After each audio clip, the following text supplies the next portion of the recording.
गगन ही सुनी पोटी, जय चंद्राची पगडी पुष्टी, तै चांदणे तेनेची उठी अंगजयाची.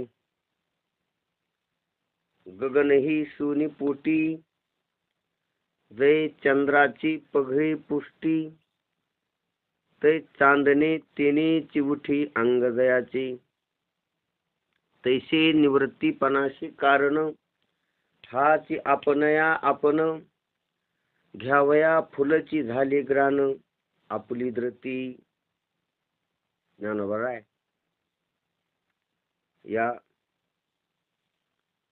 दोन्ही वाव्यामध्ये दृष्टांत देऊन सिद्धांत सांगतात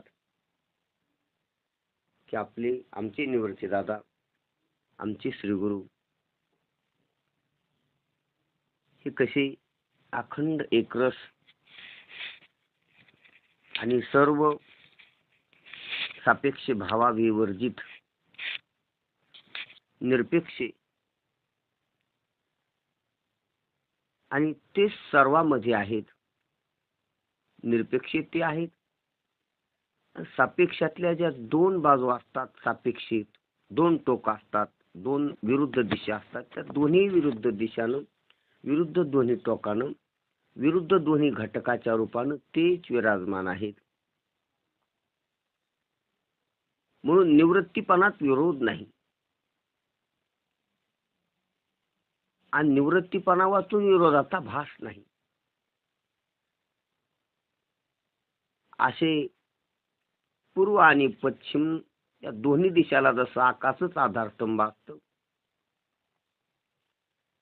आकाशातच दोन दिशाचा भास आहे. दोन्ही दिशा आकाशा वाचून नाहीत आणि दोन्ही दिशा आकाशात नाहीत. एक आकाशच विराजमान आहे. तसं द्वैत आणि अद्वैत, भेद आणि अभेद, सगुण आणि निर्गुण, व्यक्त आणि अव्यक्त, ज्ञान आणि अज्ञान, बंध आणि मोक्ष, हे सर्व मिळून जे गोळाबेरीज केलेले द्वंद्व आहेत, ह्या दोन्ही द्वंद्वाला, ह्या अनंत द्वंद्वाला एक आधारस्तंभ ब्रह्मस्वरूप श्रीगुरूच आहेत. आणि त्या ब्रह्मस्वरूप श्रीगुरु मध्ये हे कुठलेच भेद, हे कुठलीच नानात्व, हे कुठलेच द्वैत, हे कुठलेच सापेक्षित धर्म अजिबात नाहीत, नव्हते, नसणार नाहीत. असं केवळ एकमेवा द्वितीय सद्गुरूचं स्वरूप ज्ञानोबा सांगतात. तिथं भोग्य भोगता नाही, तिथं कर्म करता नाही, तिथं ज्ञेय ज्ञाता नाही, तिथं दृश्य द्रष्टा नाही, तिथं प्रमेय प्रमाता नाही, तिथं कुठल्याच प्रकारचा स्वरूप आरूपताचा भेद नाही, स्त्री पुरुषाचा भेद नाही, गरीब श्रीमंताचा भेद नाही, राजा प्रजेचा भेद नाही, सबल दुर्बलाचा भेद नाही. एकंदरीत जेवढे म्हणून आपल्याला प्रपंचामध्ये भेद प्रतीती, द्वंद्व प्रतीती, ती प्रतीती सद्गुरूच्या स्वरूपाच्या ठिकाणी अजिबात नाही. त्या सद्गुरूच्या स्वरूपाच्या सत्तेनंच ही प्रतीती मात्र म्हणून प्रत्ययाला येते. आणि तिथं दोन्ही विरोधी भाव नाहीत. हेच आपण सद्गुरूच्या वर्णनात आतापर्यंत पाहिलेलं आहे. आणि हे का नाही असं, सद्गुरूचं स्वरूप असं का आहे किंवा कसं काय आहे, तर याचं कारण अखंड एक रस आहे, ते व्यापक आहे, ते एकमेव अद्वितीय, ती परिपूर्ण आहे.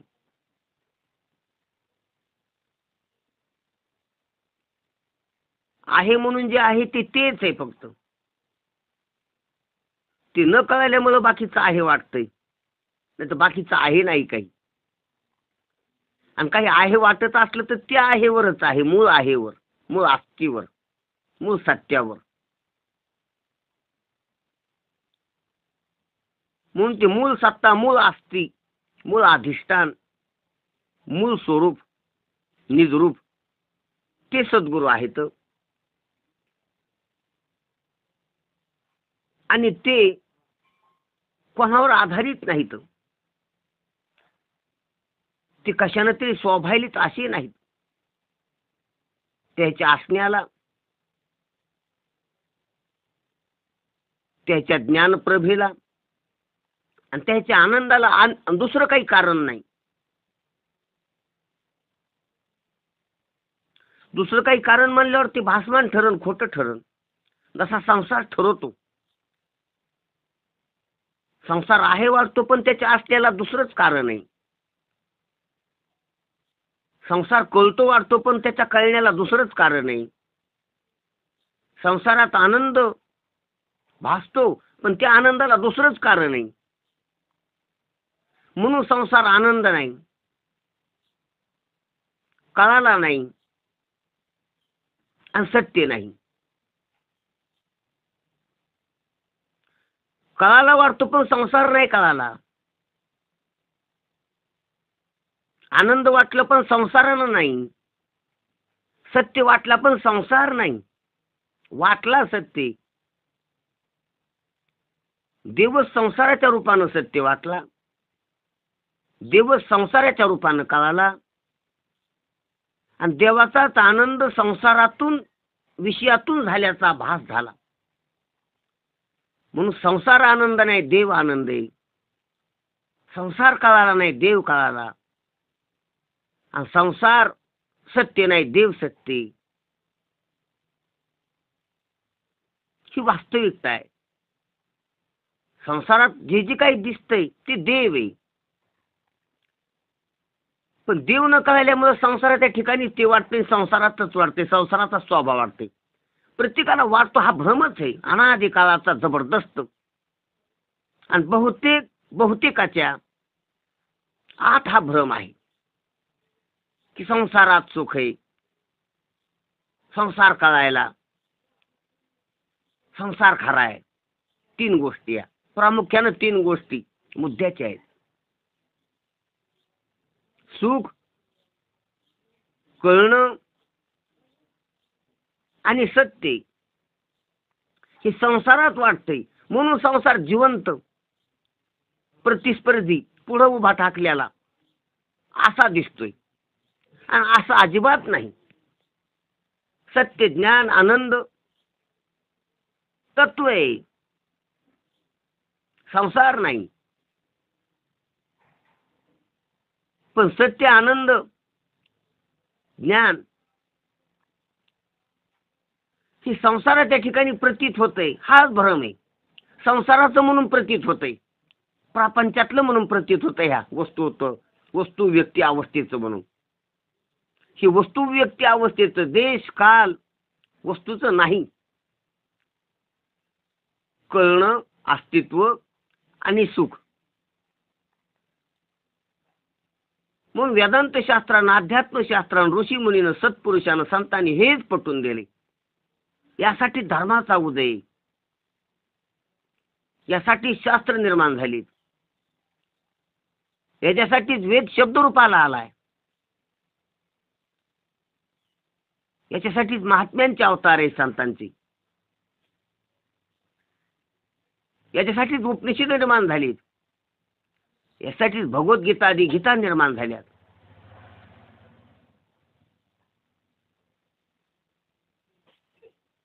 म्हणून हे लक्षात आलं पाहिजे.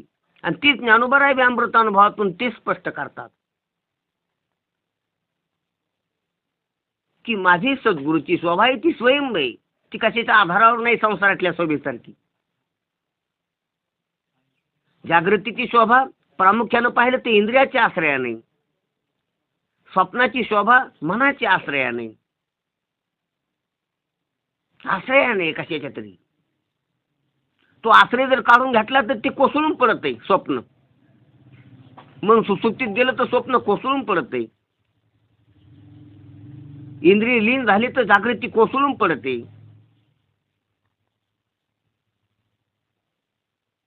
ध्यानात घ्यायची गोष्ट आहे. आणि आत्मज्ञान झालं तर सुसुप्ती कोसळून पडते, राहत नाही सुसुप्ती, अविद्या राहत नाही. कारणरूप प्रपंच कोसळून पडतो आत्मज्ञानानं, ब्रह्मात्म ऐक्य ज्ञानानं. म्हणून हे त्याच्यावर उभंच नाही, कशावर तरी उभं आहे, कशावर तरी आधार घ्यायलंय. जे जे काही दिसायले जागृती स्वप्न सुसुप्तीत ते स्वयंभ नाही, दुसऱ्याच्या आश्रयानं, दुसऱ्याच्या आधारावर कशावर तरी आधारलेले, लटकलेले. ही जागृती इंद्रियावर लटकलेली वाटतच नाही आपल्याला, लटकलेली. जसं खुंटीला काहीतरी लटकलेला असा, ते स्वयंभ नाही, ते लटकलेले. पिशवी खुंटीला लटकलेली. खुंटी भिंतीच्या आधाराने,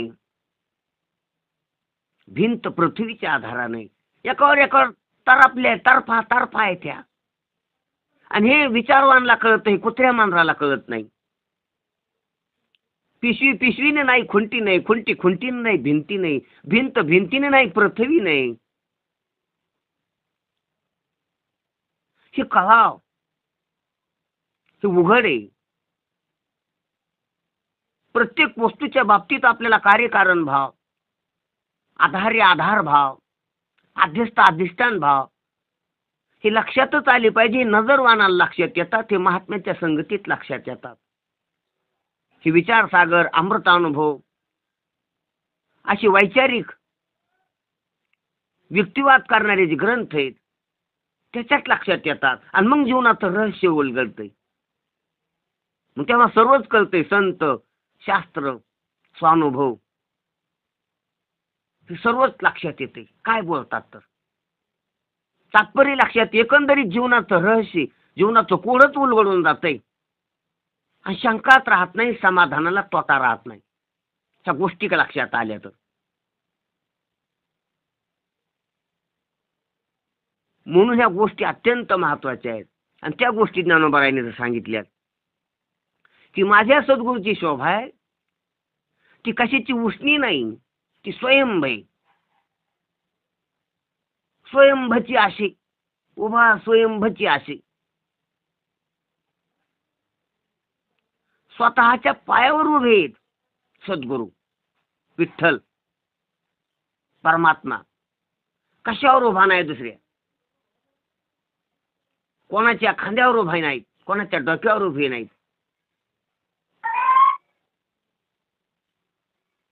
त्याला स्वयंभ म्हणावं.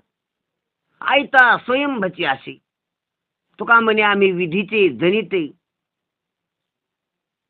आम्ही विधीला निर्माण करणारे. विधीनं झालेलं नाहीत, विधीनं जग झाले, विधीनं पाप पुण्य झाले, विधीनं स्वर्ग नरक झालेत, विधीनं जन्म मरण झालेत, विधीनं जीव झालाय. जीवाला विधी असते. आम्ही विधीचे जनिते, स्वयंभ आयते केले न हो.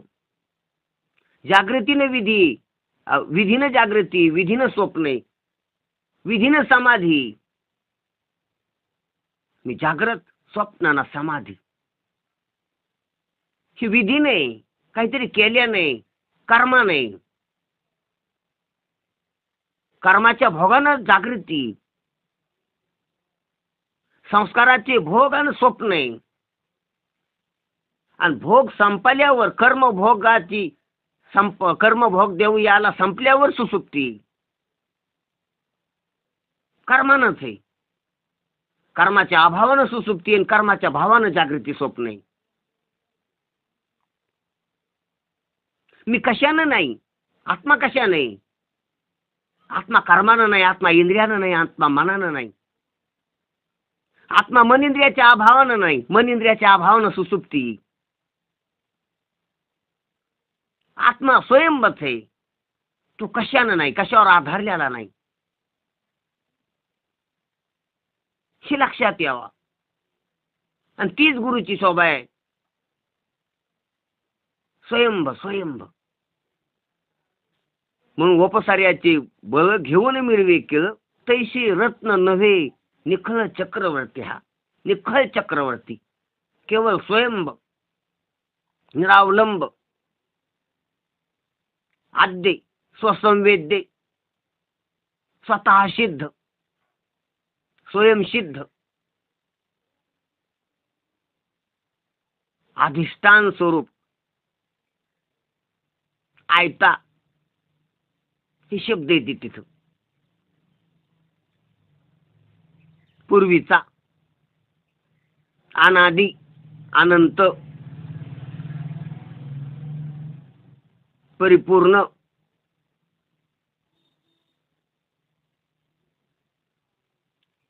जुनार जुगादीचे नाणे, असे जे शब्द येतात तर ते स्वयंभ स्वतः सिद्ध दाखवतात, स्वतः सिद्ध असलेला अस्तित्व दाखवतात. सिद्ध, सिद्ध ते विचारी पा तेने सुखी आवशी. सिद्ध हे त्याचा विचार कर, सिद्ध हे ते लक्षात घे, सिद्ध आहे. म्हणून असे सद्गुरू आहे, त्यांची शोभा कशावर आधारलेली नाही. जे कशावर आधारलेलं असतंय ते कल्पित असते, जे कशावर आधारलेलं असते ते भास असतो, ते अध्यस्त असते. कशावर तरी आधारलेलं म्हणलं ते नाही, त्याचं साथ दुसरं, त्याचं सत्य दुसरं. प्रत्येक गोष्ट कशावर तरी आधार, प्रपंचच आधारलेला आहे. आणि त्याचा जर शोध गेलं, बुद्धिमानानं शोध घेत गेला तर सत्य हाताला येते. म्हणून प्रपंच चांगला बी सत्य हाताला आणून देतो. म्हणून प्रपंच वांगला बी त्याच्यात अडकून बसल्यावर. ही लक्षात घ्या. सावली व्यर्थ बी वस्तू नाही म्हणून, सावलीचा शोध गेल्यावर शरीर सापडत आहे, सार्थक बी. म्हणून सावली दोन भ्रम आहेत. सावलीशी तंडत बसलं, भांडत बसणं हा विसंवादी भ्रम आहे. आणि सावलीनं शरीराचा शोध घेणं हा संवादी भ्रम आहे. सावली आपल्याला सापडून देते. सावली आपली शक्ती, आपलं बळ, आपली बुद्धी व्यर्थ बी घाली ती तिकडच जर गेलोत आपण तर. म्हणून प्रपंच आपली शक्ती, आपली बुद्धी, आपला वेळ व्यर्थ बी घालतो तिकडच जर आपण लागलोत कामाला तर प्रपंचातच. जनतरी पाहे गुंतले प्रपंची, स्मरण ती त्यांची त्यांशी नाही. गुंतले म्हणजे कामाला लागले, मन घेऊन इकडंच कामाला लागले प्रपंचातच. शक्ती, बळ, बुद्धी, आयुष्य, आरोग्य पणाला लावलं त्यांनी इकडंच. व्यर्थ गेलं, ते व्यर्थ गेलं. येथे अवघे वाया गेली दिसती सायास. किती सायास केली संसारासाठी, ते व्यर्थ गेली. व्यर्थ बळ गेलं, व्यर्थ बुद्धी गेली, व्यर्थ वय गेलं. तारुण्यासारखं आयुष्य धडधाकट खर्चिलं त्याच्यात प्रपंचातच. बुद्धी खर्चिली, ज्या बुद्धीनं ब्रह्म लक्षात घ्यायचे, ब्रह्म मी आहे असा निश्चय करायचा, ती बुद्धी प्रपंचातच टेन्शन येऊन पागल व्हायच्या बाहेरला आली. म्हणून प्रपंच चांगला बी, त्याच्यात परमात्म्याचा शोध घेतला तर पायऱ्या आहेत, त्या शिडी येते. आणि प्रपंचातच जर घोटाळीत असला तर वांगला बी त्याच्या इतका दुश्मन कोणी नाही. म्हणून ज्ञानोबारायाने त्याची शिडी केली की हे सर्व सद्गुरूवर, माझ्या सद्गुरूवर आधार गेले. सद्गुरूमुळे शोभा आहे सर्वाला, आणि सद्गुरूची शोभा कशामुळे नाही. माझ्या सद्गुरूची शोभा पैशामुळं, घरामुळं. म्हणून त्याला नाहीच ते पहा, त्यांच्याकडे नाहीच ते सत्ता, संपत्ती, लोक, मान्यता, वैभव, वस्त्र, अलंकार हे नाहीच त्यांच्याकडे व्यवहारात. अजिबात ते शिवलीच नाही त्याला. वैराग्यानं संपन्न, विरक्त दशी उपजातात विरक्त, त्याचे वडीलच विरक्त. त्याच्या वाट्याला तसा आलेला आहे प्रपंच विरक्तीचा, आणि भाग्याचं लक्ष नाही. म्हणून त्यांची जी शोभा आहे ती स्वयं निवडची दादाची शोभा, म्हणजे ते सोन्याच्या सिंहासावर बसलीत म्हणून त्याचं वैभव नाही. त्याने कपडे भारीतले घातले, अरे कपडे भारीतले घातल्यावर जर मोठा वाटत असला तर तो महामूर्ख आहे. कपडे भारीतले का तू भारीतला आहे? अलंकार जास्त पैशाचे तनले मोठे शोभायले का तू शोभायला? तू दाबला त्याच्या खाली, कपड्याखाली वस्त्र अलंकाराखाली. तू मूर्ख झालास. शोभा तुझी नाही दुसऱ्याची कोणाच तरी. त्या शोभेच्या आडुशाला आहेस तू. श्रीमंत पैशाच्या आडुशाला आहे. त्याची शोभा नाही, त्याची विटंबना आहे त्याच्यात. त्याची कमतरता आहे, उणीव आहे, मायनस आहे तो. हे प्लस आहे. म्हणून कशाने तरी आपण शोभतो असं वाटत असलो तर आपण महामूर्ख ठरतो तिथंच. पण हे बी कळायला थोडंफार बुद्धी लागती. म्हणून आपण आपली शोभा पाहिजे. निवृत्तीची शोभा ही स्वयं आहे. कशानं शोभली नाही निवृत्ती? आता आपण त्याची शोभा करीत असतो वस्त्रानं, अलंकारानं, मान्यतेनं, पंचामृतानं, अजून काय मंदिरं बांधून. तर ही आपली खुशी, समाजाची खुशी. पण त्याची शोभा तशी नव्हतीच, मुळीच नव्हती. म्हणून ज्ञानोबा आपल्या गुरुची शोभा सांगतात की त्यांची शोभा ही निखळ होती. त्यांची शोभा ही निखळ चक्रवर्ती रत्नासारखी होती. चक्रवर्ती रत्न उष्ण आणलेलं नाही, असो विस्तारित व्हायला. म्हणून ज्ञानोबा त्याला समर्पक असा दृष्टांत देतात. काय दृष्टांत देतात की आमचे सद्गुरू कसे आहेत? निखळ रत्न आहेत, चक्रवर्ती, कशावर आधारलेले नाहीत, कोणाच्या टेक्यानं शोभा नाही, दुसऱ्या कशाला चमकायला लागलेले नाहीत. कसे येत तर गगन ही सोनी पोटी, जै चंद्राची पगडी पुष्टी, तै चांदणे तिनीची उठी अंग जयाची. आणि पुन्हा दुसरी गोष्ट, एक तर दुसऱ्या कशानं शोभा नाही, मग त्याच्यानंच एक आहोत, त्याच्यानंच आहे. मग ते एकूण त्याची शोभा एक दोन झाली का? नाही, ते बी नाही. ते पण द्वैत ठेवले नाही या दृष्टांतात. एकतर ते छेल्यातला खडा खालच्या पापुद्र्यामुळे शोभतो. काल पाहिला आपण, कागदामुळे खालच्या चमक्या. आणि मग तसं दुसऱ्यामुळे चमकत नाही, स्वतःमुळे चमकत. मग ती एकूण त्याची चमक एक दोन झाली का? नाही, ते बी दोन नाही. अरे चमक दुसऱ्याची तर नाही, पण त्याची म्हणल्यावर ती एकूण त्याची चमक एक, अशी दोन का? नाही. त्यासाठी दृष्टांत द्यालाय की गगन ही सोनी पोटी, जै चंद्राची पगडी पुष्टी, तै चांदणे तेनेची उठी अंग जयाचे. ज्ञानोबा दृष्टांत देतात की चंद्र एवढा विस्तारला, ध्यानात घ्या, कल्पना करा की त्यांनी सर्व आकाश आटोपून घेतलं. आकाश पोटात आलं चंद्राच्या. एवढा चंद्राचा विस्तार झाला, ध्यानात घ्या. आपल्याला बोलायला वेळ लागत नाही, पण आकाश पोटात घेणं चंद्रानं म्हणजे साधारण गोष्ट नाही. चंद्र नगण्य आकाशाच्या बाबतीत. टिळा इतका, खसखशी इतका, धुळीच्या कणा इतका बी नाही आकाशाच्या बाबतीत चंद्र. भूगोलाचा विचार केला, खगोलाचा विचार केला तर, विश्वाचा विचार केला तर.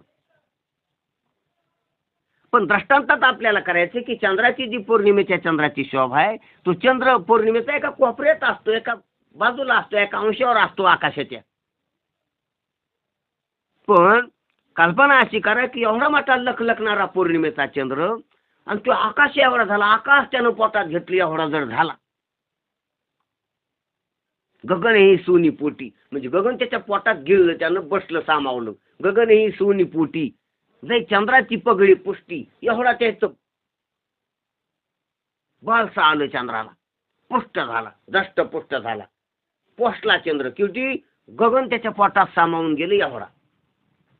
आता पृथ्वीच केवढी, पृथ्वीपेक्षा ग्रह केवढ्याले, शुक्र, गुरु, आणि गुरु हे ग्रहापेक्षा बी सूर्य केवढा आहे. आपल्या सूर्यापेक्षा विश्वामध्ये मोठमोठ्याली केवढी सूर्य आकाशगंगेत. आणि अशा आकाशगंगा किती खरीत आकाशात मिळ नाही, फिरतात सारख्या आपापल्या वलयानं, आपापल्या कवरी क्षेत्रात. आकाशगंगाचा मेळ नाही, असा विश्वाचा पसार आहे. अनंत ब्रह्मांडे उदरी असं म्हटलं जाते. आणि ते सर्व ब्रह्मांड आकाशात आहेत. एवढं आकाश आहे. पण कल्पना करा की चंद्र एवढा विस्तारला की पूर्ण आकाश आटपून टाकलं. आकाश जेवढा तेवढा चंद्र, आकाशच चंद्र झाला, चंद्राचा आकाश झाला. एवढी जर पगडी पुष्टी त्याचा विस्तार जर झाला चंद्राचा, ते चांदणी तेनीची उठी तर त्या चंद्राचं चांदणं कुठं पडल? आता चंद्राचं चांदणं पृथ्वीवर पडत नाही पौर्णिमेला. चंद्र पृथ्वीच्या सभोवताली फिरतो आणि तो चंद्र पृथ्वीच्या पलीकडल्या बाजूने आल्यावर, दुसऱ्या बाजूने आल्यावर आणि सूर्य इकडल्या बाजूने राहिल्यावर चंद्रावर पौर्णिमा होते. आणि त्या पौर्णिमेचं चांदणं पृथ्वीच्या अंधाऱ्या भागात, सूर्याच्या विरुद्ध भागात असलेला जो अंधारा भाग आहे रात्रीचा, त्या भागावर चांदणं पडत असतं चंद्राचं. अर्धगोलावर, पृथ्वीच्या अंधाऱ्या गोलावर, अर्धगोलावर त्याची शोभा येते. कशाचं चंद्र? चंद्राचं. पडलं कुठं? पृथ्वीवर. अवकाश आहे, माझा जागा आहे पडायला. आणि इथं बी अंधार आहे म्हणून अंधारात चांदणं पडत आहे. उन्हात सूर्याच्या प्रकाशात चांदणं पडत नाही. पडत जरी असलं ते नगण्य असतं, ते नजरेत येत नाही. मग चांदणं चंद्राचं अवकाशातून, आकाशातून पृथ्वीपर्यंत आलं आणि पृथ्वीवर तो प्रकाश पाडला. शांत प्रकाश, मनोरम्य प्रकाश, पौर्णिमेचा आल्हादकारक प्रकाश, त्याला चांदणं म्हणतो आपण. त्याच्यामध्ये पांढरच पांढरं दिसतं. खालीवर सखोल टेकडी, सखोल भाग हा दिसत नाही. सारखं चांदणं शिपल्यासारखं दिसतं. संध्याकाळची निरामय शांतता ती चंद्राच्या चांदण्याची शोभा आहे. त्याच्यात जास्त फरक वाटत नाही, सारखं दिसते सपाट शांत. ही चांदण्याची शोभा आहे चंद्राच्या. पण चंद्राचं चांदण पृथ्वीवर पडलेले आणि अंधाराच्या आडोसानं पडलेले आणि आकाशातून प्रवास केलेला आहे त्यांनी. चंद्र सोडून इथपर्यंत आलेले प्रकाश, दीप्ती त्याची चंद्राचा. पण हे झालं हा नेहमीचा चंद्राचं. पण ज्ञानोबा चंद्र सांगायले तर आकाशभर चंद्र आहे. आकाशात नाही, चंद्रच आहे. केवढा चंद्राची पगडी पुष्टी. मग ती चांदणी तेनीची उठी अंग द्यायची. मग त्याचं चांदणं कशावर पडलं? त्याचं चांदणं त्याच्यावरच. मग त्याच्यावर पडायला चांदणंच त्याचं येईन, त्याच्यावर कसं पडल? मग दुसरीकडे जाईन कुठं? दुसरं तर काहीच नाही कशावर पडायला. आकाश पण नाही दुसरीकडे प्रवास करायला. ध्यानात घ्या, किरणाला प्रवास करायला आकाश पण नाही, कारण की पूर्ण चंद्रच आहे. आणि कशावर पडायला दुसरं बी काही नाही. प्रवास करायला आकाश नाही आणि दुसऱ्या कशावर पडायला दुसरी वस्तू नाही. आणि ती वस्तू असून पुन्हा अंधार पाहिजे, अंधार बी नाही. ध्यानात घ्या जरा कसोट्या. एक तर चांदणं कशावर तरी पडायचं असलं तर अंतर लागन, पेस लागन, आकाश लागन, माझा पोकळी लागन. पोकळी नाही, कारण की पूर्ण चंद्रच आहे आकाशभर झालेला. बरं पोकळी नाही. बरं दुसऱ्या कशावर पडन? तो दुसरं काही नाही, दुसरा ग्रह उपग्रह नाही, कारण की चंद्रच आहे पूर्ण आकाशभर एकटा. बरं चंद्रावर पडून तर चंद्राचाच प्रकाश आहे, चंद्रात प्रकाश स्वरूप आहे. कशावर पडत? बरं चंद्रावर पडून तर चंद्र प्रकाश स्वरूप आहे ना, अंधारावर पडत असते चांदणं. अंधारा लागतो त्याला आणि तो उजेडच आहे. उजेडच उजेडावर कसा पडल? चंद्रावर कसा पडल? म्हणून द्वैत नाही. ह्या दृष्टांतात द्वैत घेता येत नाही. म्हणून ज्ञानोबरायानं मोठ्या युक्तीनं दृष्टांत दिलेला आहे की गगन ही सोनी पोटी, जै चंद्राची पगडी पुष्टी, तै चांदणी तेनीची उठी अंग जयाची. ही जशी त्या आकाशभर पसरलेल्या चंद्राची शोभा असा, त्यानं त्याच्यावरच पडावं, त्यानं त्याच्यावर पडलं हे बोलता बी येऊ नाही, हे म्हणणंच व्यर्थ होतंय. तसं आमच्या निवृत्ती दादाची शोभा ही स्वतःची स्वतःवरच पाडलेली.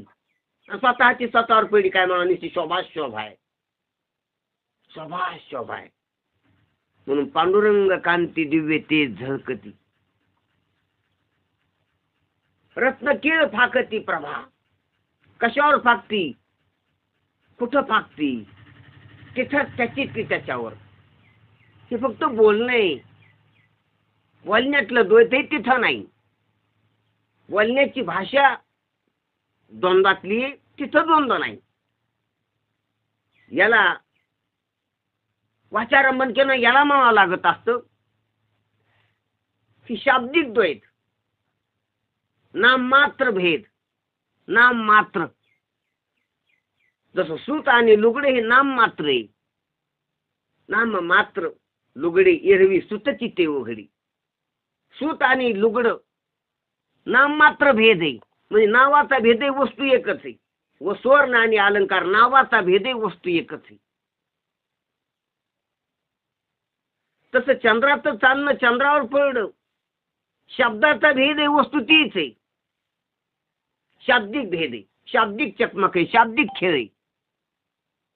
जयहरी माऊली बोला. इथं असं म्हणतात का आपल्याला की जो चंद्र आहे हा हा चंद्र आश्रित निवृत्तीनं असून त्याचं जे चांदणं आहे हे भ्रमित प्रवृत्ती आहे, आणि हे दोन्हीही जेव्हा सूर्याचा मूळ प्रकाश स्वयंभू पडतो तेव्हा हे दोन्हीही नष्ट होऊन निवृत्ती स्वरूप होतात. हो हो, अशी जोडगोळी लावता येईल. लावता येईल. पण इथं आज आपला चंद्राचा दृष्टांत येते. ह्या दृष्टांत सूर्य घ्यायचा नाही माऊलीच्या, कारण की सूर्य घेतल्यावर हे सर्वच दृष्टांत फेल होईल. कारण सूर्य जर घेतला या दृष्टांतात तर चंद्र परप्रकाशित होईल. इथं परप्रकाशित चंद्र अपेक्षित नाही माऊलीला, कारण की चांदणी तेनीची उठी अंग जयाची. हा म्हणजे दृष्टांत सूक्ष्म असतात. ते दुसरं जर घेतलं त्याच्यात तर याचं व्यर्थ. माऊलीने जे सजविलंय ते सर्वच माऊलून जाईन सूर्य याच्यात घेतल्यावर. हा, कारण की इथं सूर्य बी चंद्रच आहे, कारण की चंद्र आकाश भरेल, सूर्याला जागाच नाही या दृष्टांतात. म्हणजे जिथं तिथं लावायचं आपल्याला माऊलीचं बोलणं, कारण की इथं आकाशभर चंद्रच आहे. हा, आणि चंद्राला जसं काय स्वतःचाच प्रकाश आहे अशी परिकल्पना करून हा दृष्टांत आहे. ठीक ठीक, धन्यवाद तुम्ही बोलल्याबद्दल. मग गगनही सोनी पोटी जाई, चंद्राची पगडी पुष्टी ते चांदणे तेनीची उठी अंग जायची. आणि तुम्ही म्हणतात तर ते बरोबर आहे, पण ते दुसऱ्या दृष्टांतात किंवा दुसऱ्या विषयात जमन. इथं मांडल्यावर सूर्य जरी चांदला तर चंद्राची शोभा राहणार नाही. असो, मग आपला काय विषय चालला की अशी निवडची दादा आहे. निवडची दादाची स्वयंप्रभा आहे, स्वतःवरच आहे, स्वतःनच आहे, स्वतःचीच आहे, आणि स्वतःलाच आहे, दुसरं कोणी पाहिलंय अशी नाही.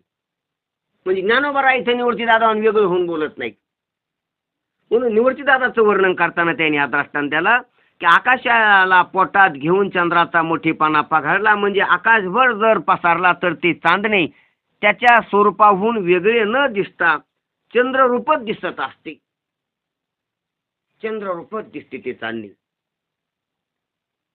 म्हणून हे आता महाराजांनी सांगितल्याप्रमाणे उगाच कल्पित बोलण्यातलं द्वैत आहे की चंद्र आहे, चंद्राचं चांदणं आहे, ते चंद्रावर पडलं.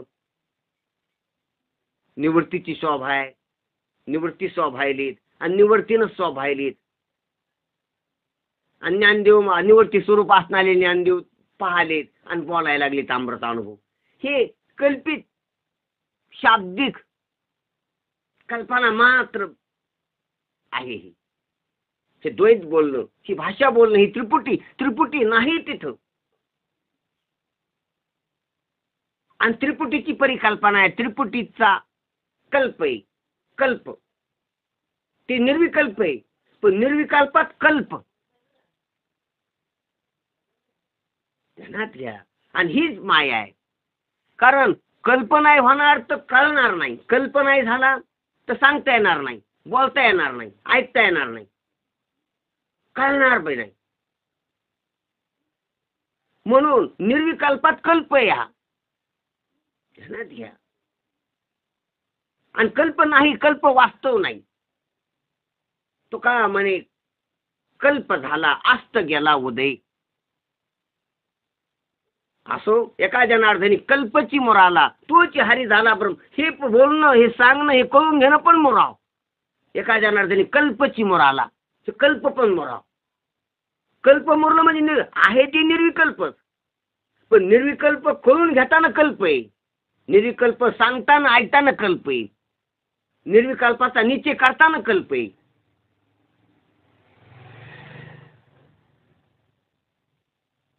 निर्विकल्पाचं चिंतन कल्प आहे. निर्विकल्पाचा वहापोह कल्प आहे. आणि तो कल्प मुराव, कळून मुराव. पण न कळून कल्प तसाच राहील तर काही काय, न कळून मुरत नाही, कळून मुरतोय. कळल्यावर अज्ञान निवृत्ती होती आणि मग कल्पाला आधारच राहत नाही काही. न कळालं की कल्पाची साखळी चलते. कल्पनेपासून कल्पीला जो ठेवा. अज्ञान जर न कळालं तर अज्ञान आहे. अज्ञान म्हणलं की कल्पनेची साखळी चलत असते, गुंता होत असतो. तेने पडी गोवा नेणे हरी. म्हणून कळून कल्प मोराव. एका जनार्दनी कल्पची मोराला, त्रिपुटी मोराव, भेद मोराव, कल्पना मोराव, सर्व भाषा मोराव, सांगणं ऐकणं मोराव, कळणं न कळणं मोराव.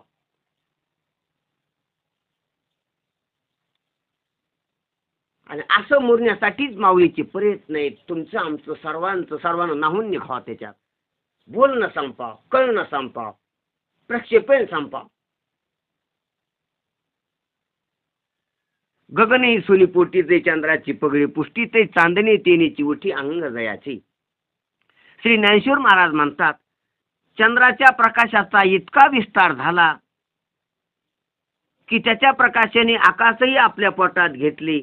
मग तेथे चंद्र आणि चंद्राचा प्रकाश असा भेद राहिला नाही. कारण चंद्र व चांदणे दोन्ही एकच. बोलण्याचं दोन्ही चंद्र आणि चांदणे. कशाला म्हणते चांदण, कशाला चंद्राला सोडून चांदण्याची कल्पना तरी करता येते का? आणि चांदण्याला सोडून चंद्राची कल्पना करता येत असते का? चांदणे म्हणजे ह्या ठुमठुमणाऱ्या चांदण्या नाहीत. बऱ्याच वेळा सांगणारा सांगून जातो, लिहिणारा लिहून जातो आणि ऐकणारा संभ्रमित होत असतो.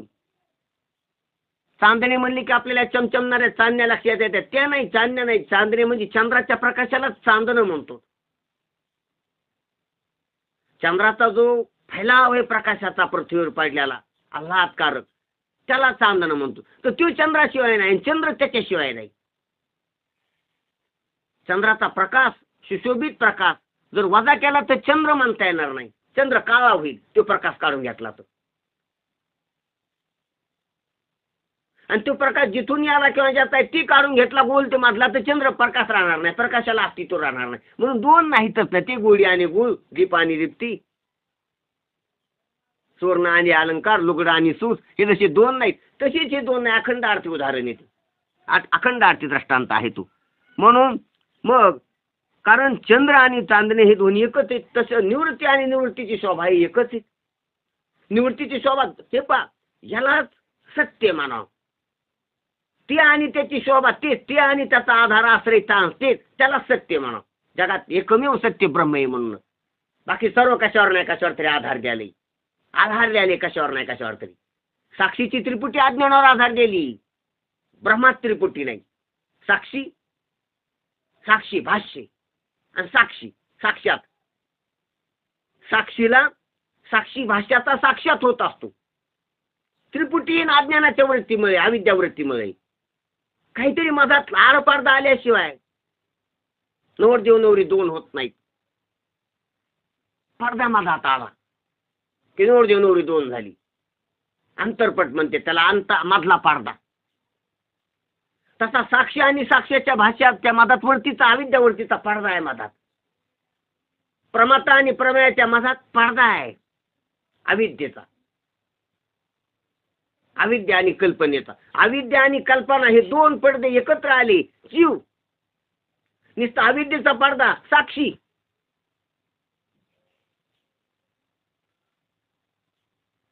अविद्या, कल्पना, अहम मम इतकी पडदे आली पुन्हा त्याच्या पुढे कार्याध्यासाची, तर मग माणूस.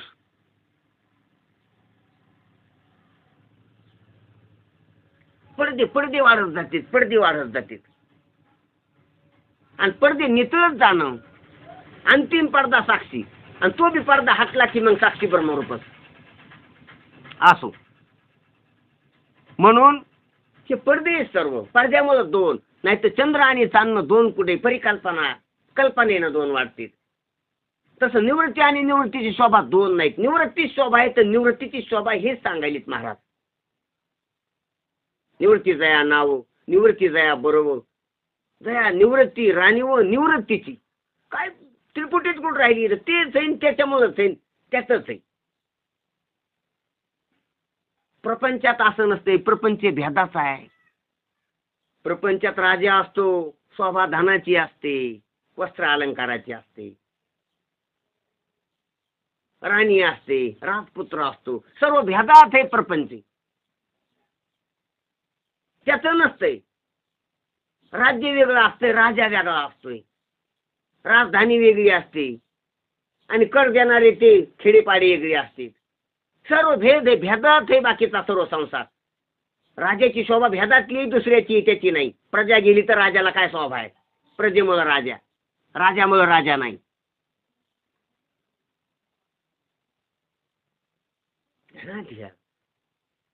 म्हणून तसं नाही. ही निवृत्तीची शोभा निवृत्तीचीच आहे. म्हणून तेच सांगायले तिथं की आपल्याला चंद्र आणि चांदणी वेगळी नाही, तशी निवृत्ती आणि निवृत्तीची शोभा म्हणजे ब्रह्म आणि ब्रह्माची शोभा. म्हणून एका जनार्दनी एकपणे उभा चैतन्याची शोभा. कोणाची शोभा? माईची शोभा नाही, जगाची शोभा नाही, चैतन्याची शोभा शोभायला लागली.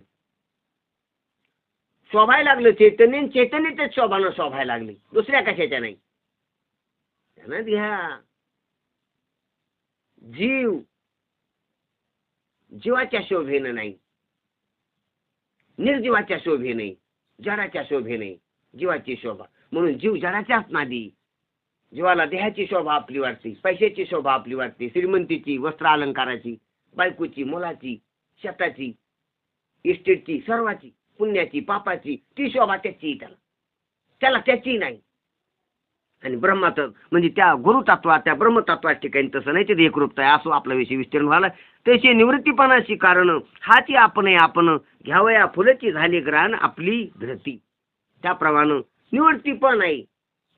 ही कोणाची सवय निवृत्तीची, आणि निवृत्तीपणाला कारण नाही. तोच आपण हाची आपण.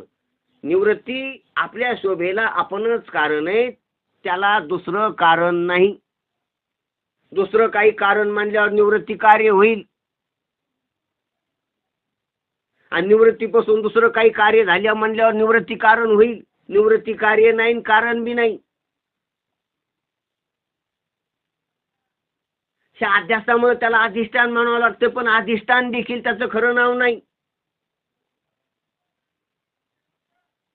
ह्या असत्यामुळे त्याला सत्य म्हणावं लागतं, पण सत्य हे त्याचं काही पाण्यात घालून नाव ठेवलेलं नाही. ह्या जडामुळे त्याला चीद म्हणावं लागते, पण चीद हे त्याचं काही रास नाव नाही. त्या दुःखामुळे त्याला आनंद मानू लागतोय. नाही तर आनंदाची देखील तिथं प्रवृत्ती नाही. आनंद कोण म्हणेन? कोणाला आनंद? कशाचा आनंद? कशामुळे आनंद? आनंद रूपता आहे ती. म्हणून कोणता शब्द तिथं निघत नाही. म्हणून हाची आपण घ्यावया फुलची झाली घराण आपली धरती. त्याला दृष्टांत द्याला की जसं फुलानंच नाक व्हावा आपला सुगंध घ्यायला. सुगंध कोणाचा? फुलाचा. घ्याचा कोणाला? फुलाला. मग फुल काय झालं? नाक झालं. म्हणजे फुलानं नाक होऊन फुलातला सुगंध घेतला.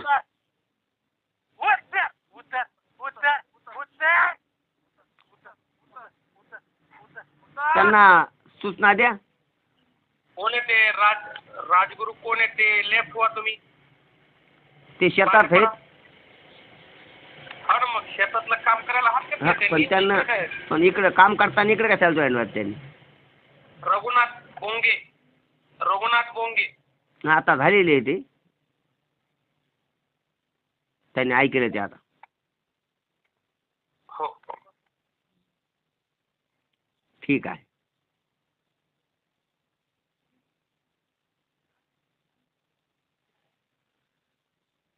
फुलानच नाक होऊन फुलातला गंध. गंध कशातला? फुलातला. नाक काय झालं? फुल. आणि गंध कोणी घेतला? फुलानच. बोलण्यात त्रिपुटी. हे पा ज्ञानोबरायाने कल्पना केली. फूल त्याला बी अशी पुंगळी असते नाकासारखी.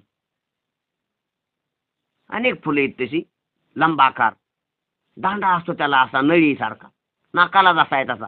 मग ज्ञानोबरायानं परिकल्पना केली की तेच नाक आहे, त्याच्यातच सुगंध आहे, आणि तेच ते घ्यायला लागले. कल्पनेतली त्रिपुटी वास्तवात त्रिपुटी नाही. दृष्टांतात त्रिपुटी, सिद्धांतात त्रिपुटी नाही. समजण्यात त्रिपुटी, स्वरूपात त्रिपुटी नाही.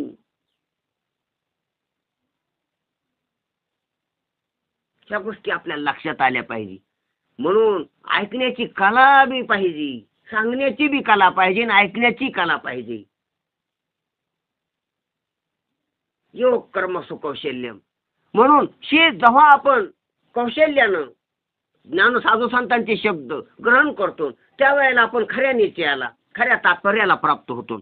म्हणून एखादे फूल आपल्यातील सुगंध घेण्याकरिता आपणच घ्राणेंद्रियाच्या रूपाला यावे, त्याप्रमाणे श्रीगुरु निवृत्तीपणाला स्वतःच कारण आहे. एखादं फूल आपल्यातील सुगंध घेण्यासाठी जसं नाक व्हावं त्या फुलानंच, आणि जसं काय आत श्वास ओढून त्याचा सुगंध जसं काय घ्यायच लागली, ती हवा तर आत चाललेलीच आहे त्या फुलात, आणि ते फुलच त्याचा घ्याले, म्हणजे फुलच भोगे, फुलच भोगताय, फुलच भोग घ्याले. त्रिपुटी कंप्लीट झाली, आणि त्रिपुटीनं वाचून तशी निवृत्तीपणाची कारण हाची आपणे आपण. निवृत्ती पण सद्गुरू त्या ठिकाणी. कशाची निवृत्ती? प्रपंचाची. प्रपंच त्याच्या वाचून नाही. कोण केली? निवृत्तीनच. निवृत्तीच गुरु, निवृत्तीच गुरु. निवृत्ती गुरुकडून निवृत्तीनच निवृत्ती केली. फुलानच फुलातला गंध भोगला, प्रवृत्ती सोडली. निवृत्ती केली म्हणजे प्रवृत्ती सोडली. कोणी? निवृत्तीनं. कोणाकडून? निवृत्तीकडून. ज्ञानोबा राय बी निवृत्ती, निवृत्तीनाथ बी निवृत्ती, आणि केली बी निवृत्तीच प्रपंचाची. निवृत्ती निवृत्ती निवृत्ती. ज्ञानोबा राय वेगळी राहिली नाही. ज्ञान निवृत्ती झाली. आता निवृत्ती राय तर निवृत्तीच आहेत, आणि निवृत्ती का रायाकडून ज्ञानोबा रायाच्या प्रपंचाची निवृत्ती झाली. राऊंड कंप्लीट झाला. निवृत्तीची निवृत्तीकडून निवृत्ती. तशी निवृत्तीपणाची कारण हाची आपणे आपण. आपणे आपण निवृत्तीपणाची कारण हाची. आणि त्याला दृष्टांत घ्यावा, या फुलाची झाली ग्राण आपली धृती. ज्ञानेश्वर महाराज म्हणतात तसे यांना कोणी निवृत्ती केली असे नाही. यांना कोणी निवृत्ती ह्या गादीवर बसिले, कोणी निवृत्ती केलंय यांना असं नाही, तर ते आपले आपणच निवृत्ती आहेत. आपल्यामुळेच आपले, आणि आपणच आपले म्हणजे त्याचं स्वतःच तिथे. आणि तिथं कोण गेलं? तेच गेलेत. कशामुळे गेले? त्याच्यामुळेच गेलेत. म्हणजे ते एकच आहे. त्या त्रिपुटी बोलण्यास भेद येतो. त्यांना कोणी निवृत्ती केली नाही, तर ते आपले आपणच निवृत्ती आहेत.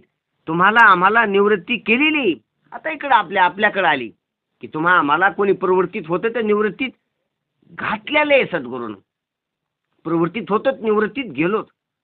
आता हा बी प्रपंचाचा भ्रम सत्य वाटतो म्हणून बोलायचे. ध्यानात घ्या, हा बी विषय मजेदार आहे. नाही तर युंजान योगी नियुक्त योगी ह्या बी परिकल्पना आहेत. कोणाकरता प्रपंच सत्य? कोणाकरताच नाही, ज्यांना मानला त्याच्याकरता. आणि प्रपंच सत्य नाही तर कोण युक्त योगी, कोण युंजान योगी? कोण प्रपंचात होतं माग? प्रपंच झाला नव्हता कधी, आपण मान गेलाय. पण यामधला टप्पा आहे बोलायचा, टप्पा लागवतो बोलायला. नाही तर कोणाचाच प्रपंच खरा नाही तर कोण प्रपंचात होतं? असं वाटलं का होतोच. म्हणून ज्ञान झाल्यावर पुढचे जन्म तर नाही, पण मागच्या जन्मातून बी मुक्त होत असतो. मागचे बी जन्म कधीच नव्हते मला असं वाटत असते. परतोनी पाहतो कायचा मायापुरू. पुढं तर प्रपंच नाही, पुढं तर जन्म मरण नाही, पण माग पण कधीच झाली नाही. मागल्या जन्मा मुक्त झालो. मागचे जन्म आणि मागचे जन्म खोटे, पुढं तर नाहीच, नव्हताच, असणं शक्य नाही. पण माग वाटली आणि मागच्या जन्मातच म्हटलेली प्रारब्ध भोगायला असं वाटलं. अरे नव्हतीच, ते मागच नव्हता. प्रपंच एक झाला म्हणून मागचा प्रपंच आधी खोटा सांगितलेला महाराजानं. प्रपंच एक झाला होता हे तो समूळ मिथ्य वार्ता, पुढं तर नाहीच. मागचा प्रपंचच पुढच्या प्रपंचाला कारण आहे. मागचा सत्य वाटला म्हणून पुढचा सत्य वाटायला, मागच्याला धरून पुढचंय. आगीशी आई म्हणून पिछे ढकल दी असो, पिछेची आई म्हणून आगी ढकल दी, बरोबर आहे. म्हणून तर ते आपली आपणच निवृत्ती आहोत. आम्हाला निवृत्ती केलेली आहे. कोणी केली? तर आपण सद्गुरूकडून, शास्त्राकडून, प्रवृत्ती मार्गाकडून इकडे निवृत्ती मार्गात आलो म्हणून म्हणावं लागतंय की आपल्यात निवृत्ती नातात फरक आहे हा. आणि हा फरक सुरुवातीला कळावा बी. म्हणून आपल्याकडं सद्गुरूकड पूज्य बुद्धी निवृत्तीनाथाकड श्रेष्ठ बुद्धीने आपण पाहतो गुरुकड. म्हणून तर ते निवृत्ती पदावर गेलेले आहेत. हे जे कोणी प्रवृत्तीतून निवृत्ती आली ते निवृत्ती पदावर गेले. सद्गुरू मूळचे निवृत्तीत असं सांगायचं. त्यांनी किंवा सहज निवृत्ती पदावर असलेले त्यांनी, परंतु ज्ञानेश्वर महाराजांचे श्रीगुरु निवृत्तीनाथ निवृत्त झालेले नाहीत किंवा त्यांना कोणी केलेलेही नाही. आपल्याला कोणतरी निवृत्ती पदावर आणले. कोणी? तर जे निवृत्ती पदावर असलेले सद्गुरू आहेत त्यांनी. जे कोणी आपले सद्गुरू असतील निवृत्ती पदावर गेले त्यांनी आणलं, किंवा जे सहज स्थितीत असतील कोणी निवृत्ती त्यांनी आणले. कोणतरी आपल्याला प्रवृत्तीतून निवृत्तीत आणले असं आपल्याला आता तरी अनुभव आहे की आता ही प्रवृत्ती आणि ही सांगायली ती निवृत्ती. आतापर्यंत आपण अनुभवली ती प्रवृत्ती आणि आता जी सद्गुरू सांगायले जिकडे लक्ष व्याधायली ती निवृत्ती. तर मग ह्या निवृत्तीकडे आपल्याला कोण आणायले? तर सद्गुरू आणायले, सत्शास्त्र आणायले. असा आपला आता दुहेरी अनुभव आहे. पण तसा निवृत्तीनाथाला प्रवृत्तीचा अनुभवच नाही, प्रवृत्तीच नाही त्यांच्या ठिकाणी. तर निवृत्तीनाथ निवृत्त झालेली किंवा त्यांना कोणी केलेली नाही, तर ती स्वतःच अंगभूत निवृत्त आहे, प्रवृत्तीत पडलेली निवृत्त नाही ती. जशी फुलत आपला आपण श्वास घेण्याकरिता घ्राणेंद्रिय झाली, यात फुल हा विषय आहे व त्याला घ्राणेंद्रिय भोक्ता आहे. एक भोग्य आणि एक भोक्ता आहे, एक विषय आणि एक भोक्ता आहे. भोग्याने भोक्ता व्हावी. आपल्याला भोग्य जड आहे असे वाटते, पण भोग्य जड नाही. कारण तत्वोपै चैतन्यच आहे, ते चेतनच आहे. जडोपै चेतन भोग्य आहे, म्हणजे ब्रह्मच सगळ्यांचे भोग्य आहे. आता सर्वाचा विषय एक विषय तो सकाळांचा हरी, हे तर खरंच आहे. सर्व भोगायलेच ब्रह्मालाच, कारण ब्रह्मानंदच खरा आनंद आहे. बाकीचा सर्व वाटलेला आहे. कशाचा बी आनंद वाटलेला आहे. त्या आनंदाचा आधारस्तंभ, आनंदाचं मूळ तत्व, आनंदाचं मूळ तत्व ते नाही, मूळ स्रोत तो नाही, वाटलेला आहे तो. आनंदाचा मूळ स्रोत तो ब्रह्म, परब्रह्म, ते ब्रह्मात्मिक ज्ञानातच कळते की सर्व आनंद. म्हणून त्याला निरातिशय आनंद किंवा पूर्ण आनंद, सर्व आनंद तिथं एकवटतात. म्हणून आनंदाचा कंद, आनंदाचे आगर असं म्हटल्या जाते. असो, म्हणून महाराजांना सांगितले इथं की ब्रह्म सगळ्याचे भोग्य आहे. यावर आक्षेप करतो कोणी की सगळ्याचे भोग्य ब्रह्म असेल तर मग त्याला सगळे खाऊनच टाकतील, समजे चोखूनच त्याला त्या भोग्याला भोगायला जातील आणि खाऊन टाकतील त्या भोग्याला. याचे उत्तर गुरुजी देतात, सगळ्यांनी त्याला खाल्ले तरी ते सरणार नाही, कारण सगळे त्याच्यावरच आधारी, सगळे आध्यस्त आहेत आणि तेच अधिष्ठान आहे. म्हणून अधिष्ठानाला गिळलं खाल्लं असं होणार नाही, पण ते बोलण्यातलं आहे म्हणून ते त्याला खाऊन टाकतील असं वाटतंय, पण तसं त्यांना सरणार नाही. असे पहा, आंबा व्यवहारातला दृष्टांत, आंबा भोग्य आहे आणि आंबा खाणारा भोक्ता आहे त्याचा. त्यात श्रेष्ठ कोण? तर भोक्ता श्रेष्ठ आहे व्यवहारात, कारण की तो खातो, तो जिवंत आहे. ते तेवढं नाही, हे क्रियावान आहे, ती क्रिया नाही. हे भोग घ्यायला लागलं ते भोग घेत नाही, आंब्याला कळत नाही भोग घ्यायला लागलेला त्याचा. म्हणून भोक्ता श्रेष्ठ आहे व्यवहारात, भोग्य श्रेष्ठ नाही असे व्यवहारात आपणास वाटते. परंतु हे इथं उलट आहे. या दृष्टांतात काय उलट आहे? कारण भोग्य संपतच नसते, भोग्य श्रेष्ठ आहे, म्हणजे ब्रह्मश्रेष्ठ आहे, आस्ती श्रेष्ठ आहे, भाती श्रेष्ठ आहे, प्रिय श्रेष्ठ आहे, नामरूप श्रेष्ठ नाही, आकार श्रेष्ठ नाही, क्रिया श्रेष्ठ नाही, संकल्पित कल्प श्रेष्ठ नाही, वासना श्रेष्ठ नाही, प्रमाता श्रेष्ठ नाही. श्रेष्ठ भोग्य आणि ते ब्रह्म आहे, ते निर्गुण आहे, ते निराकार आहे, ते आनंद स्वरूप आहे. आणि त्याच्यावर सर्व जीव आध्यस्त आहेत, कल्पित आहेत. आणि ते भोग घ्यायले तर नाही घ्यायले, दुःखात पडले सुखात पडले, हे भ्रामक आहे. म्हणून भोग्य श्रेष्ठ आहे ही वास्तविकता आहे. कारण भोग्य संपतच नसते. उदाहरणार्थ दीपावलीच्या दिवशी राजा भिकाऱ्यांना दान देत होता व भिकारी दान घेत होते. त्यांना ते भिकारी भोगते आहेत आणि राजा भोग्य आहे असं जरी आपल्याला लक्षात घेतला दृष्टांत, तर त्या राजाजवळ कोणीही भिकारी येऊन दान घेऊन जात होते. पण भोग्य असलेला राजा सरला काय, सर्वाला पुरून उरला. सर्व भिकारी भीक मागून गेले. पुन्हा रोज येत होते भीक मागायला, तरी राजाचा खजिना जशाला तसाच होता. त्याप्रमाणे ब्रह्म किती जणांना भोग घेतला तर त्याच्यावर वेगळीच नाहीत ते भोग घेणारे. किती जणांना समाधीचा भोग घेतला, किती जणांना विषयाचा भोग घेतला, किती जणांना झोपीचा भोग घेतला, किती जणांना रिद्धीचा भोग घेतला, किती जणांना स्वर्गाचा नरकाचा भोग घेतला. तरी बी ते तशाला तसंच आहे. कारण भोग्य आहे ते वास्तव आहे आणि भोगते जे आहे ते काल्पनिक आहे, त्यांची भ्रांती. आणि मोक्षाचा भोग घेतला असला सुखी याज्ञवल्क दत्त कपिल मुनीनं, तरी बी ते त्याच्या चित्तद्रूप आहे, वेगळी नाही. साधू संत गेली आनंदी राहिली, आनंद घेऊन नाही आली बाजूला. आनंद घेता येत नाही, ती आनंद रूपातच उडी पडत असते. आनंद सागरात प्रेमी उडी दिधली, लाधलो सुख्य मोठे नाही बोलता बोली. सद्गुरूचेनी संगे आईची आरती केली, निवृत्तीने आनंदाची ती वृत्तीने माली. आनंदाची वृत्ती ती म्हणून जाते, आनंदरूप होत असते. असो म्हणून या ठिकाणी हा बोला महाराज, या ठिकाणी असं म्हणता येईल का, प्राणप्रदत्वानं उपजीव्य आणि उपजीवक, हा जडोप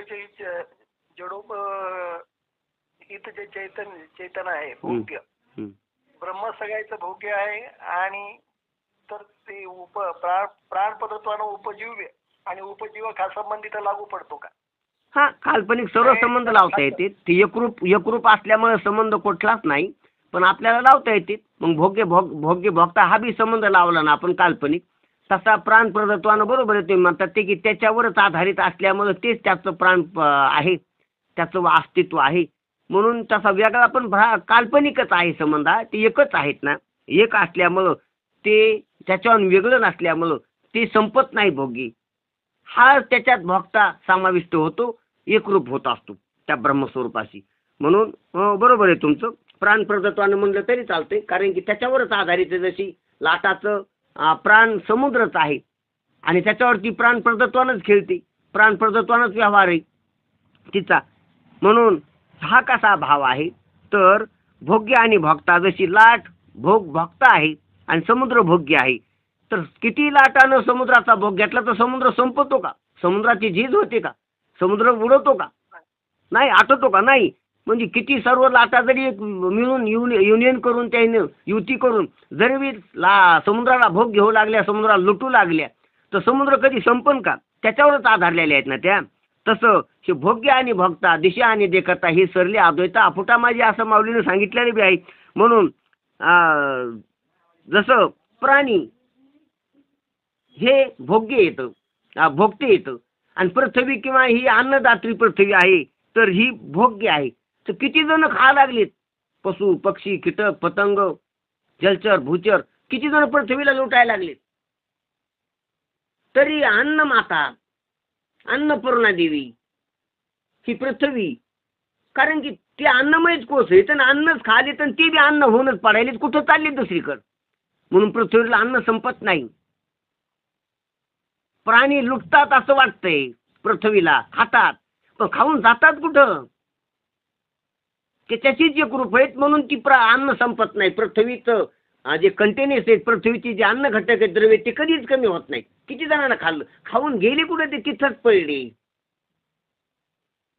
मलमूत्रातून तिथंच अन्न पडायले, प्रेत रूप तिथंच राहिले. म्हणून ती त्याच्यावर वेगळीच नाहीत ना, वेगळी वाटतीच भोग्य आणि भोगता. तसं ब्रह्माचा भोग घेणारी भोगती वेगळी नाहीतच. म्हणून भोग्य आणि भोगता हा तिथं हेच संबंधच नाही. म्हणून ब्रह्म किती बी लुटा संपत नाही असा त्याचा अर्थ आहे. म्हणून तशी सगळ्यांचे भोग्य ब्रह्म असले तरी ते सरतच नाही. त्याप्रमाणे सार गोष्ट फूल म्हणजे विषयोपहित चैतन्य ब्रह्म. फूल म्हणजे काय? विषयोपहित चैतन्य ते ब्रह्म.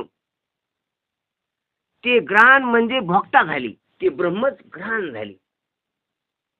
फूल म्हणजे विषयाच्या उपाधीत असलेलं जे अस्ति भाती प्रेरूपानं असलेलं ब्रह्म, आणि तेच घाण झालं,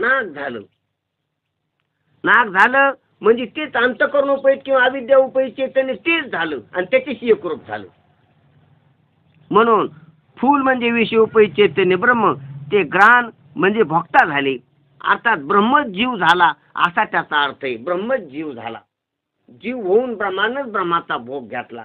मोक्षाचा घेऊ, समाधीचा घेऊ, सुसुप्तीचा घेऊ, विषय भोगाचा घेऊ जागृतीतला, किंवा तेजस होऊन सूक्ष्म भोगाचा घेऊ, प्रयुक्त भोगाचा स्वप्नातल्या विषयाचा. हे पहा, हे चार भोगच आहेत. स्थूल भोग जागृतीतला इंद्रियाने घेणारा, सूक्ष्म भोग जो तेजस घेतो असतो मानसिक काल्पनिक स्वप्नात, हा प्रयुक्त भोग म्हणते त्याला सूक्ष्म भोगाला. आनंद भोग प्राज्ञ घेत असतो सुसुप्तीत,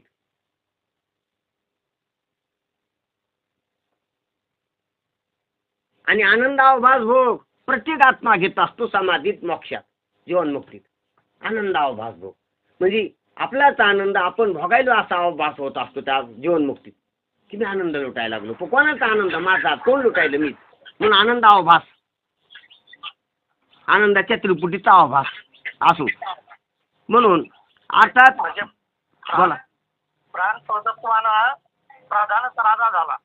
हा, प्राण प्रदत्वाने प्रधानच राजा झाला. बरोबर बरोबर बरोबर बरोबर बरोबर.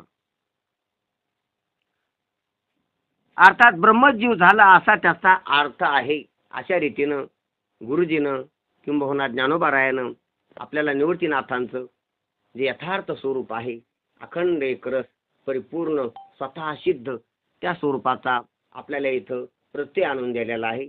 म्हणून अशा सद्गुरु स्वरूपाशी आपलं ऐक्य, आपलं अभेद अखंड अर्थानं चिंतन आपण लक्षात घ्यावं आणि सद्गुरूच्या स्वरूपाला आपण मिळून जाऊ. आपण वेगळे नाहीत, त्याहून आपलं स्वरूप आहे म्हणून सद्गुरूचं म्हणून वर्णन करायचं आणि आपलंच वर्णन असतंय. भक्त देवाचं म्हणून वर्णन करीत असतो आणि ते त्याचंच असतं. संसारात तसं नसतं. संसारात श्रीमंताचं गरीब वर्णन करतो पण ते श्रीमंताचंच असतं, गरीबाचं नसतं. तसं देवाचं वर्णन भक्त करतो आणि त्याला कळतं शेवटी की ते माझंच आहे. गुरुचं वर्णन शिष्य करीत असतो, नंतर कळतं की ते माझंच आहे, त्याच्याशी एकरूपता. म्हणून एकरूपतेचं वर्णन. म्हणून देव भक्ताचा अभेद आहे आणि गुरु शिष्याचा अभेद आहे.